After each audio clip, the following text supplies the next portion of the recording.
Ibu, kita lihat bahwasanya tadi sudah disampaikan mulai dari aspek pertaniannya seperti apa, kemudian dari aspek pertumbuhan perumahannya seperti apa. Kalau Ibu melihat untuk di Solo Raya ini yang memerlukan betul-betul di visi misi calon kepala daerahnya harus ada program mengenai tata kota. Itu daerah mana Bu untuk di Solo Raya? Ya, sebetulnya itu satu kesatuan ya, sebenarnya bukan daerah mana, tapi artinya kalau saya melihat isunya itu kan kesenjangan wilayah ya. Jadi wilayah selatan itu kan sangat berkembang, sangat kompak, sangat aksesnya sangat tinggi, transportasi tercukupi, sarana prasarana tercukupi semua. Sementara daerah utara, daerah Mojosongo itu kan sangat terbatas ya, air bersihnya juga tidak memadai, kemudian jalannya, akses jalannya juga tidak bagus, kemudian moda transportasi ke sana itu juga sedikit.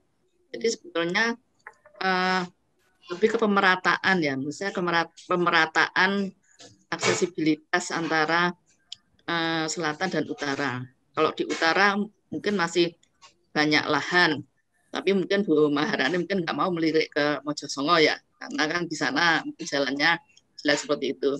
Ya, sementara kalau di tengah kota kan lahannya terbatas. Nah, mestinya itu kalau developer itu mestinya arahnya ke compact city ya.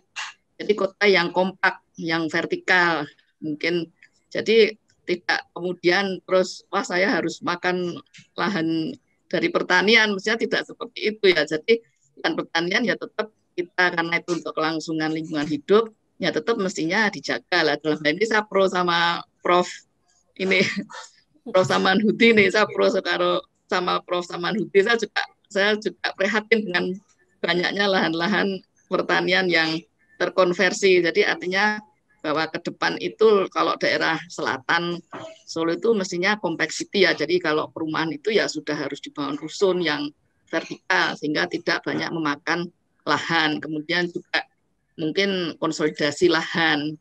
Jadi penciptaan pembangunan itu kan tidak harus selalu di tanah kosong, tapi bisa juga di kawasan kumuh yang kemudian itu dikonsolidasi lahan, kemudian di tempat yang sama itu dibangun kembali perumahan rusun misalnya. Jadi warganya nanti masuk di dalam rusun menjadi vertikal, nanti akan ada lahan-lahan ruang terbuka yang diciptakan di situ. Jadi justru tidak mengurangi lahan hijau, tapi mungkin akan menciptakan lahan hijau yang baru karena kepadatannya menjadi lebih rendah ketika itu dibuat vertikal seperti itu. Jadi itu mestinya ke depan seperti itu.